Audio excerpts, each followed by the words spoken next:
জন্য দুর্ভোগ যারা ব্যবহার্য ছোটখাটো বস্তু মানুষদেরকে ধার দেওয়া থেকে বিরত থাকে। প্রতিবেশী বা অন্য কেউ এখান থেকে সীমিত কিছু ফায়দা গ্রহণ করে আবার ফেরত দিবে। এগুলি কি? আব্দুল্লাহ ইবনে মাসউদ রাদিয়াল্লাহু তাআলা আনহু বলেন, কুন্না নাউদ্দুল মাউন আলা হাদি রাসূলিল্লাহ সাল্লাল্লাহু আলাইহি সাল্লাম, আমরা রাসূলের যুগে মাউন বলতে বুঝতাম আরিয়াতা দালভি ওয়াল কিদরি, আমরা বুঝতে রাসূলের জামানায় গণ্য করতাম বালতি, হাঁড়ি পাতিল অথবা পরিবারে ব্যবহার্য ছোটখাটো বস্তু যেইগুলি অপরকে ধার দিলে সে ব্যবহার করে আবার আমাকে ফেরত দিতে পারে।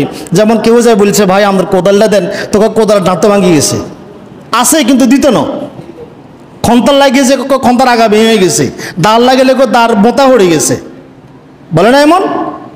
এই ছোটখাটো বস্তু যারা ধার দেয় না তাদের ব্যাপারেও বলেছেন তাদের জন্যও দুর্ভোগ, তারা হচ্ছে মাউন, তাদেরকে কেউ কেউ মুনাফিকদের অন্তর্ভুক্ত করেছেন। আল্লাহ তাআলা আমাদেরকে ক্ষমা করুক, সকলে বলে আমিন। সংক্ষেপে আমরা এইবারে সূরা মাউনের অনুবাদটা একবার দেখি, সবাই আমার সাথে পড়েন। বিসমিল্লাহির রহমানির রহিম, পরম করুণাময় অসীম দয়ালু কার নামে? আল্লাহর নামে শুরু করেছি। আরাআইতাল্লাযী ইউকাযযিবু বিদ্দীন, আল্লাহ প্রশ্ন করে, হে নবী আপনি দেখেছেন কি ওই ব্যক্তিকে যে বিচার দিবসকে, হাসর দিবসকে অস্বীকার করে? হে নবী আপনি কি দেখেছেন ওই ব্যক্তিকে যে বিচার দিবসকে অস্বীকার করে? কারা তারা? আল্লাহ তার পরিচয় দিচ্ছেন। নবী আপনি দেখেন নাই, বা দেখলে আপনি পুরো সেরেন না, আমি চিনাই দিচ্ছি তারা কারা। ফাযালিকাল্লাযী ইয়াদউল ইয়াতীম, সে তো ওই ব্যক্তি যে এতিমকে কঠোরভাবে তাড়িয়ে দেয়। নাউজুবিল্লাহ বলবেন না? যে এতিমের সাথে ধমক দিয়ে কথা বলে, এতিমকে কঠোর ভাষায় তাড়িয়ে দেয়। অতঃপর তারা কারা? ওয়ালা ইয়াহুদ্দু আলা তাআমিল মিসকিন, আর সে তো ওই ব্যক্তি যে মিসকিনদেরকে খাদ্য দানে উৎসাহিত করে না, খাবার খাওয়ায় না, এই কথা কিন্তু বলে নাই। কি বলছি? খাদ্য দানে উৎসাহিত, অর্থাৎ নিজেও খাওয়াবেন, আরেকজনকে উৎসাহিত করবেন। দেখেন ফকির মিসকিনকে 2 টাকা 5 টাকা দিয়ে দেওয়া সহজ, কিন্তু খাওয়ানো কঠিন। হাদিসে প্রায় বলেছে খাওয়ানোর কথা, আমরা দিই টাকা, কথা বলেন না, আমরা দিই কি? হাদিসে কিন্তু প্রায় বলেছে কিসের কথা? খাওয়ানোর কথা।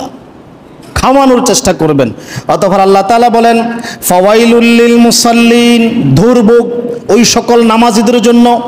এবারে কি কথা, নামাজও পড়লাম আবার আল্লাহর গজবও নিলাম, কত ভয়ঙ্কর কথা না? আল্লাহ তাআলা বলতেছেন ফাওয়াইলুল লিল মুসাল্লিন, দুর্ভোগ ধ্বংস ওই সকল নামাজীদের জন্য। কাদের জন্য? আল্লাযীনা হুম আন সালাতিহিম সাহুন, যারা তাদের সালাতের ব্যাপারে, সালাত আদায়ের ব্যাপারে অথবা সালাতে দাঁড়িয়ে সালাতের ব্যাপারে উদাসীন থাকে। হয়তো সময় গড়াই পড়ে, সময় মতো পড়ে না, অথবা নামাজ পড়ছে, নামাজের ভিতরে মন মানসিকতা নাই, এদের উপরে। অতঃপর আল্লাহ তাআলা আবার বলেন কাদের উপরে দুর্ভোগ? আল্লাযীনা হুম ইউরাউন, যারা লোক দেখানোর জন্য সালাত আদায় করে। কাদের জন্য? লোক দেখানোর জন্য। মুরব্বী হয়ে গেছি, এলাকার নেতা হয়ে গেছি, প্রভাবশালী হয়ে গেছি, নামাজ না পড়লে কেমনে হইল?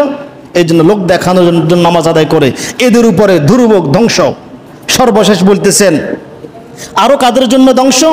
ওয়ায়ামনাউনাল মাউন, এবং তাদের জন্য দুর্ভোগ যারা ছোটখাটো গৃহ সামগ্রী দানে নিষেধ করে, কাউকে ধারে দিতে চায় না, তাদের উপরে দুর্ভোগ।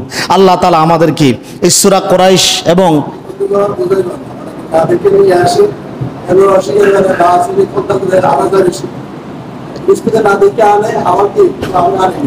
হ্যাঁ, এখানে খুব সুন্দর একটা কথা, অনেকে আবার দিতে চায় না। কেন দিতে চায় না জানেন?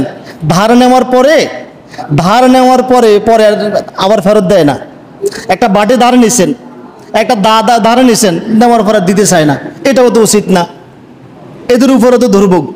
আপনি তো প্রতারণা করলেন, আপনি তো রাসূলের কোরআনের বিরোধিতা করলেন।